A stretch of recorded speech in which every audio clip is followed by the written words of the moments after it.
So President William Ruto says that the purge on the 4 IEBC commissioners will continue, even as the opposition accuses him of plotting to rig the 2027 elections. Addressing a retreat for Kenya Kwanza National Assembly members in Nairobi, the president said 4 commissioners must be held to account for the role they played in an attempt to subvert the will of the electorate in the August general election. And as Chemutai Goin now reports, attention now shifts to 2 commissioners who are yet to pronounce themselves on their fate as the tribunal prepares to commence its sittings.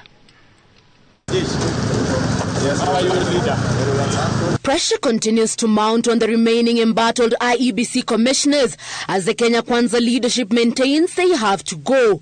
Their removal, which has been at the center of exchanges between President William Ruto and Azimio leader Raila Odinga, also featuring in a Kenya Kwanza parliamentary group meeting, where during a closed-door session with the members, President William Ruto said the calls for mass protests were not going to deter them from putting the IEBC commissioners to account. Also on the Kenya Kwanza radar are members of the provincial administration used by the previous administration to frustrate Ruto's quest for leadership. During a closed-door session earlier in the day, presided over by Deputy President Rigathi Gachagua, sources intimated that MPs complained of certain county commissioners that frustrated their vote-hunting mission. The previous regime weaponized state agencies, and the most weaponized were DCCs. And we know, we were in the field there, and they denied us peace, and they had no respect for us, and they chased us, and they made sure that our lives were very difficult. It becomes very difficult to work with such people.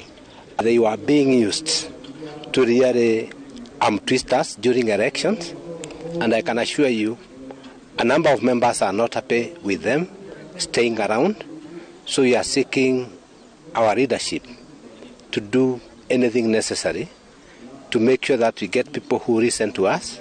We know there are some administrators who have not known that campaign time is over.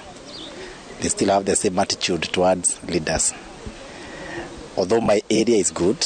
During the campaigns, the Kenya Kwanza team had profiled the Rift Valley Regional Coordinator together with his Nakuru, Uasin Gishu and Trans Nzoia counterparts. Some of these commissioners were silently transferred at the tail end of retired President Uhuru Kenyatta's term. They got involved in politics. They should have left politics to us, the politicians, and they would have been very comfortable working with whoever comes. But when you decide and you say, you know, we say in the popular words of Mishuki now that we are at Windsor, if you rattle a snake, you must expect to be bitten by it.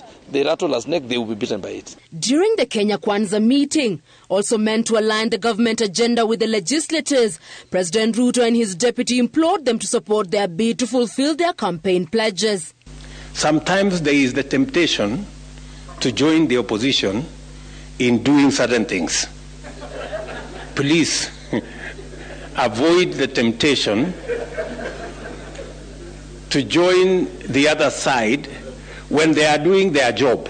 We are urging you to be the ambassadors of the Hustlers Fund during the recess and take time to talk to the business people, to the young people, to the hustler nation, that there is value in borrowing that money and keep on paying and increasing their chances to borrow more. These members have indeed assured us from morning that they are ready and raring to go to enable us deliver on our agenda. With MPs expected to receive 2 billion shillings weekly for the next 23 weeks after the resolution of a standoff between the National Treasury and the August House over the NGCDF 2015, the leaders urge MPs to ensure the monies were used to smoothen transition to junior secondary school. Plan with the teachers and the BOMs on how we're using the money from the national government fund, the CDF, how to put up the junior secondary school. And we want to lead by example. The expectations are very high. We cannot afford to drop the ball. Other issues discussed included the agenda of Parliament after the approval of a special sitting this Thursday. Chemutai Goin, Citizen TV, Nairobi.